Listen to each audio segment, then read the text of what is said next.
क्या आप जानते हैं कि हॉलीवुड की सबसे डरावनी फिल्म द कॉन्जरिंग असल में एक सच्ची घटना पर आधारित है। ये सिर्फ फिल्म नहीं, बल्कि एक परिवार की हकीकत थी जो अपने घर में डर के साए में जी रहा था। ये है पेरोन परिवार की कहानी और उस आत्मा की जो आज भी लोगों के जहन में जिंदा है। साल 1971, रॉजर, कैरोलिन और उनकी 5 बेटियां एक नए घर में शिफ्ट होते हैं। ये घर था हैरिसविल, रोड आइलैंड में एक पुराना फार्म हाउस। घर काफी बड़ा और खूबसूरत था, लेकिन पहले ही दिन कुछ अजीब होने लगा। कुत्ता अंदर जाने से डर रहा था और बेटियां कहने लगीं कि उन्हें किसी के फुसफुसाने की आवाजें सुनाई दे रही थीं।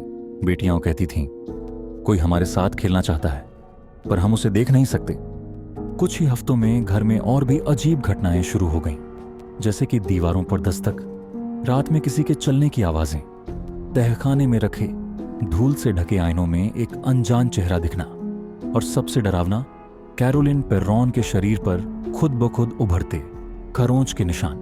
घर की सबसे छोटी बेटी अप्रैल कहती थी, उसने एक आत्मा को देखा जो अपने सिर के पीछे से खून बहा रही थी। पेर्रॉन परिवार को समझ में आ गया था कि यह घर शापित है। जांच करने पर पता चला कि इस घर की जमीन कभी बातशीबा शर्मन नाम की औरत की थी। बातशीबा पर अपने ही बच्चे की बलि चढ़ाने का आरोप था, और लोग कहते हैं उसने खुद को पेड़ से लटकाकर शैतान को सौंप दिया था। माना जाता है कि उसी की आत्मा कैरोलिन पेरेन पर कब्जा करने की कोशिश कर रही थी। तभी पेरेन परिवार को मदद के लिए बुलाने पड़े दुनिया के सबसे मशहूर पैरानॉर्मल इन्वेस्टिगेटर्स एड और लोरेन वॉरेन। लोरेन ने कहा, इस घर में एक बेहद शक्तिशाली और दुष्ट आत्मा का वास है जो इस परिवार को धीरे धीरे खत्म कर रही है। उन्होंने आत्मा से बात करने के लिए एक सियोंस रखा, जहां कैरोलिन पर एक भयानक साया चढ़ गया और वो हवा में झूलने लगी। उस दिन के बाद से घर में अजीब घटनाएं और बढ़ गईं। कैरोलिन पर कब्जा होने लगा था। उसकी आवाज बदल जाती, उसकी आंखें काली पड़ जातीं और वो अपनी ही बेटियों को मारने की कोशिश करती। पेरेन परिवार को जान बचाने के लिए तंत्र और पूजा का सहारा लेना पड़ा। 10 सालों तक पेरेन परिवार उस घर में रहा और डर के साथ जीता रहा। पेरेन परिवार की सबसे बड़ी बेटी एंड्रिया ने कई इंटरव्यूज में बताया है कि उस घर में उन्होंने कई तरह की आत्माएं देखीं और महसूस की।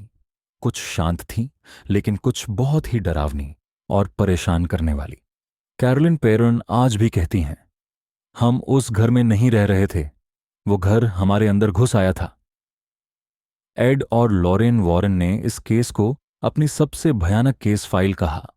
तो अगली बार जब आप द कॉन्जरिंग देखें तो याद रखिए, ये सिर्फ एक फिल्म नहीं, ये किसी की सच्ची और दर्दनाक कहानी है।